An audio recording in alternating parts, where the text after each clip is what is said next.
Mayonnaise. இந்த மயோனைஸை தெரியாத குழந்தைங்க கிடையாது, அது தெரியாத பெரியவங்க கிடையாது இன்னைக்கு. ஏன்னா இன்னைக்கு பலரும் சாப்பிடக்கூடிய ஷவர்மால ஆரம்பிச்சு மோமோஸ் வரைக்கும், ஏன் சிக்கன் 65லேருந்து பிரெட் சாண்ட்விச் வரைக்கும் மயோனைஸ் இல்லாத உணவுகளே இல்லை அப்படின்னு ஆயிடுச்சு. வெள்ளை கலரில் க்ரீம் மாதிரி இருக்கக்கூடிய இந்த மயோனைஸ் தான் இன்றைக்கி எல்லாத்துக்கும் சைட் டிஷ்.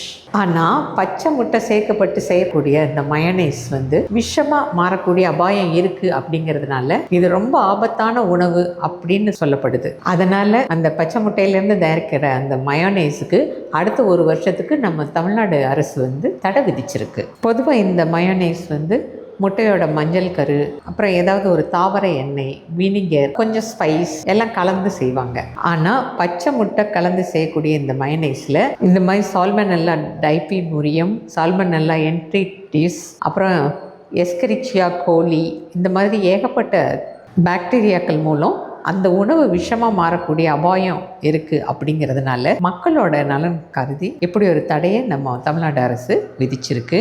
அடுத்த ஒரு வருஷத்துக்கு அதனால பச்சை முட்டையில் செய்கிற மயோனைஸ் இனிமேல் வராது. முட்டை இல்லாமலும் இன்னும் சில இன்க்ரீடியன்ட்ஸ் வச்சும் இந்த மாதிரி மயோனைஸ் பண்ணலாம். அதில் உங்களுக்கு தெரிஞ்சதை நீங்கள் கமெண்ட் பாக்ஸில் கொடுங்க.